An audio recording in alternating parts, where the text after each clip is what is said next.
Pittsburgh's best sports show is about to begin. Call us or tweet us. We've got things to talk about on the Ireland Contracting Nightly Sports Call. Good evening, everyone. Welcome inside the Fan Cave. Thank you for joining us. I'm Bob Pompeani, and this is the Ireland Contracting Nightly Sports Call. We talk sports with you 7 nights a week, so we're always here looking for your opinions at 412-575-2600. That is the number to call here tonight as we join you both on KDKA Plus and 93.7 The Fan. So we're 2 weeks into Steelers training camp. Tomorrow is an off day for the team, and then they get ready for the first preseason game coming up in Jacksonville on Saturday night. You'll watch that game on KDKA-TV. Charlie Batch and I in the booth. Missy Matthews on the field. We have a lot of pre- and post-game. Chris Hoke will be here along with Rich Walsh after the game, and they'll be breaking down, also taking your calls so you can react immediately to what you see. And it's going to be interesting because the Steelers are cramming a whole bunch of work into just a couple of weeks of training camp for a bunch of new guys. And yes, those guys are experienced veterans, but at the same time, there's a need for cohesion. At some point, you have to get these guys on the field and let them play. So the big question I have this week, as this week will unfold, is what will Mike Tomlin say on Thursday when announcing who will play and who won't play? Is it necessary for guys like Aaron Rodgers to play?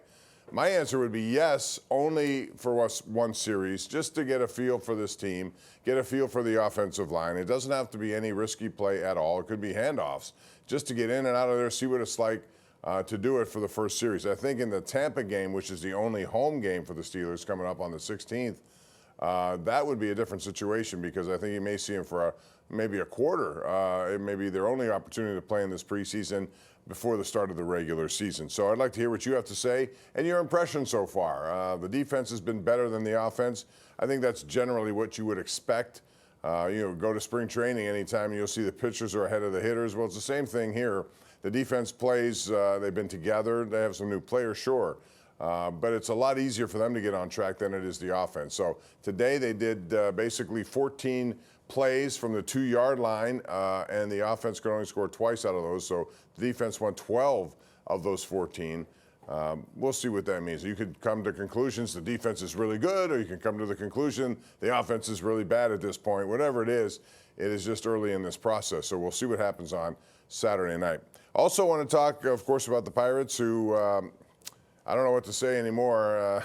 I thought they were going to blow another lead today. You know, we saw that 9-0 game, 15-6 on Friday night, turn into a 17-16 loss. And then yesterday, 4-0 lead with Paul Skeens on the hill in the 6th inning. You thought was good as gold. That didn't go their way. And then today they built an 8-run lead, only to watch Colorado come back and make it a 3-run deficit before the Pirates won 9-5. But it's about the trade deadline, what they did not do. Again, my premise has always been, and I said this ever since last year, you saw what this offense did not have, which was a lot of pop. Not much pop at all. And they went through the offseason knowing that. They also knew they had a pretty good starting pitching staff and yet didn't do much about it. I thought at the trade deadline, at least, while you may not get maximum value, you could certainly have brought in some major league bats. But they did none of that. Instead, they got a bunch of low single-A players. And again, I'm sure you have the same feeling. I'm tired of prospects. You can say all you want, but that normally is a 3 to 4 year process, if at all. And so those guys are far away from making contributions here while you have a Paul Skeens window, while you have Jared Jones coming back potentially next year, and some good young pitchers to go along with Skeens. They kept Keller, fine. Now they have 2 really good guys they can count on. You need bats, and they didn't do it. But they saved money here. So what will they do in the offseason, and how much will they decide to pay? I think that's the question. If I wish Bob Nutty would make himself available, because I'd like to know a number. And I would want to hear a number, not just, well, payroll will go up. It should double, at least, in my view, to make it, comparable to what you see from Milwaukee and St. Louis and Cincinnati and all these other kind of teams. There's money to spend, and you need to do it now before Paul Skeens leaves, because you know that ultimately will happen. 412-928-9370 is the number to call. That's not right. It's 412-575-2600. I have a lot of phone numbers on my head here. So call us. You can also hit me up on Twitter. It's at KDPomp. We'll take those calls when we come back. Again, 412-575-2600. Join us tonight for the #1 Cochran Sports Showdown. That's on tonight, 11:35. We have a good program for you there. We have a good opportunity for you to sound off right here. So call the Ireland Contracting Nightly Sports Call when we come back.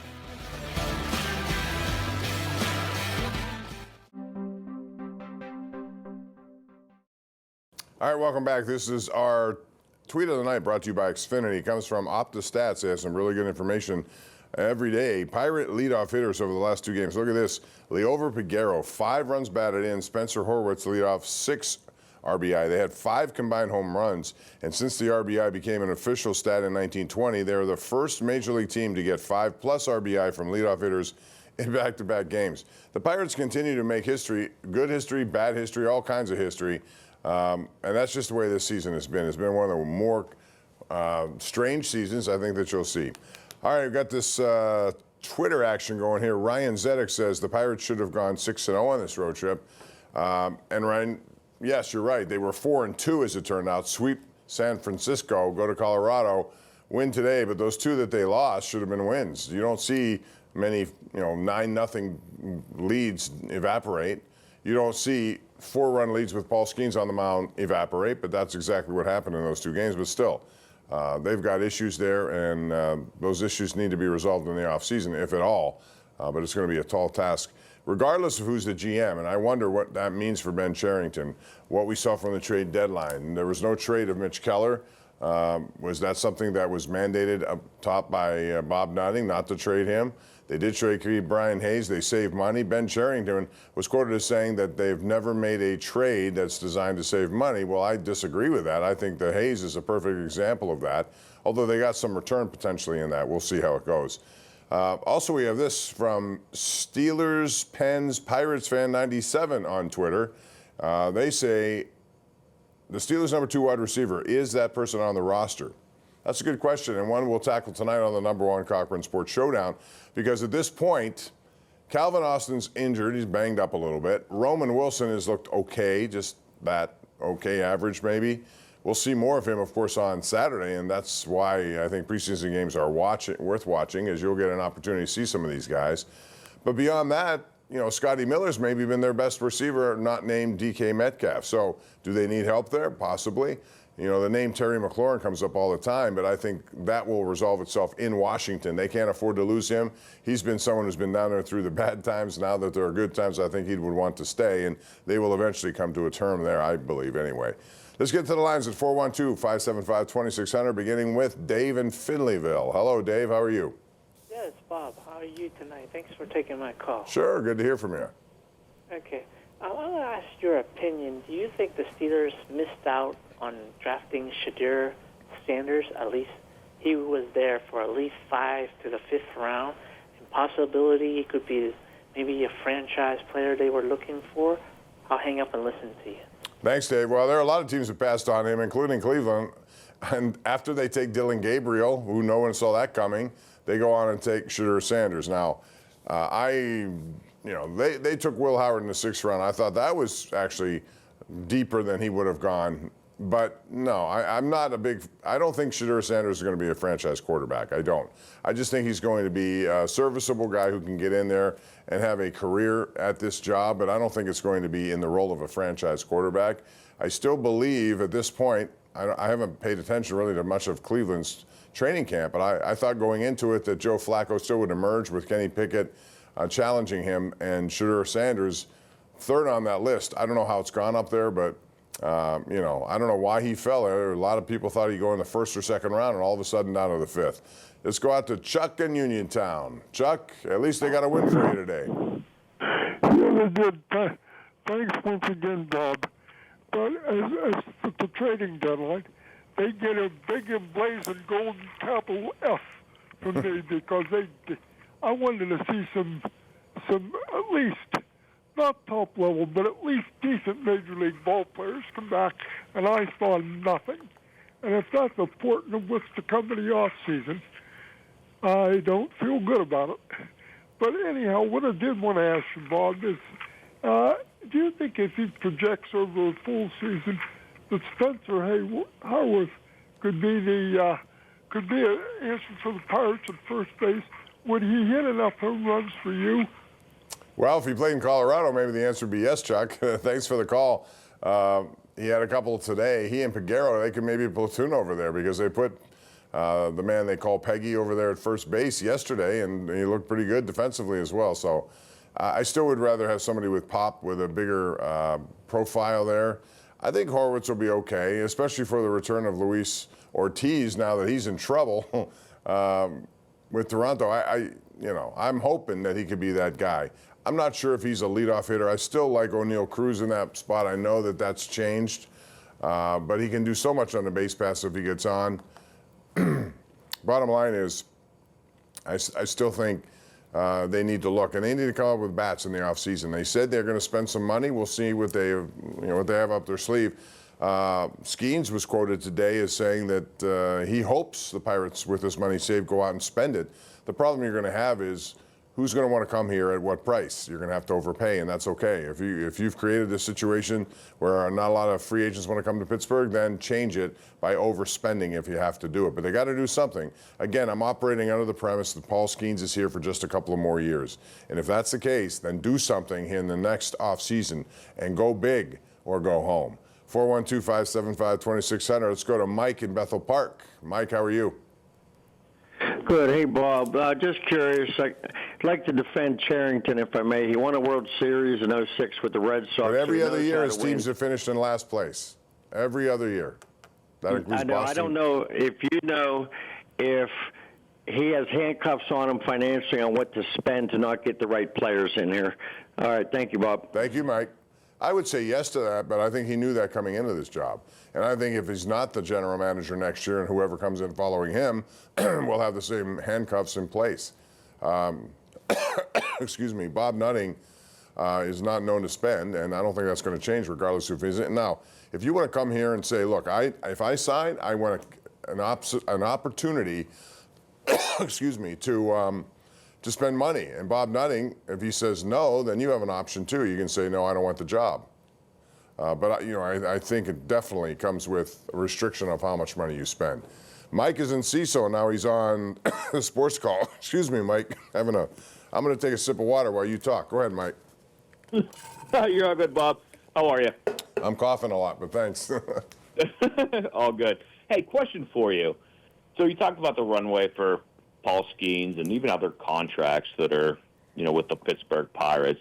There's a lot of talk right now about potential lockout in 2027. Mm-hmm. How does that work? If Paul Skeens is under contract, other folks are under contract. If they lose potentially a full season or even a half season, how does that impact their contract? Does that mean we lose Paul Skeens for a year we missed? Or no, I think everything just kicks forward. I don't think that will affect any of the player contracts they have. It just delays everything from moving forward. I do think there could be a work stoppage, something I would not have said a year ago, but the more I sense and talk to people who are in baseball, they seem to think it's heading in that direction. So actually, I think it's a good thing if they go through it, as long as ownership and the commissioner, come away with what they want, which is a salary cap and floor. And I think it's long overdue. Players want to whine about it, but most of the players who whine about it are the ones making $700 million plus. The rest of them don't get that kind of thing. So it's not the best for the rank and file of the Players Association. I think if you ask people generally who are in that union, they'll tell you that they would prefer that because it makes people spend more. The Pirates would be forced to spend more. And I think that evens the playing field a little bit. So I would hope that actually happens. But I'm not going to guarantee that, but it seems like it's going to gain momentum moving into next year. Patrick in Peters Township. Go ahead, Patrick. How are you? Hey, I'm good, Bob. Hey, coming out of the left field here, I just want to talk about soccer. I saw the Riverhounds highlights earlier, and I appreciate KDKA covering the Riverhounds. And it made me think, I know you were tasked with covering the Spirit in the early 80s. And quick question, what do you take most from the memories of doing that? I'll hang up and listen to your call. Well, I'm a big fan of soccer, and I'm a big fan of what Tuffy Schallenberger and the Riverhounds are doing over there. Patrick, I think they have a very good team. Last year they won the Players' Shield for the best team in the regular season. Now, they couldn't follow that up with a win in the postseason, which was disappointing because they had it all set up for them. So this year they're battling, and they've been unbeaten in 8. I think that thing's only going to get better as time goes on because he's willing to build it. So as far as the Spirit, man, I remember all those days. I loved indoor soccer, and there were good crowds over there at the Civic Arena back when that was going on. You might remember the names Stan Terlecki and Paul Childs. There was Drago Dumbovic. Do you remember that name? He was the guy they brought in here, and he was a scorer. They also had Dave McKenzie, and Joe Papaleo was their goaltender. But I love that. I thought it was kind of a pinball soccer tandem. Ricochets off boards. You got to know angles. You got to play angles. I loved it, and I think there was a big audience for it at the very beginning of it, but for whatever reason it didn't last. But I enjoyed covering that stuff, and I do enjoy covering the Riverhounds, and I hope they continue to do well. They got back-to-back home games coming up the next 2 Saturdays, so if you go over there, you'll see a pretty entertaining game. 412-575-2600, that's the number to call. We'll take a break. This is the Ireland Contracting Nightly Sports Call on KDKA Plus and 93.7 The Fan.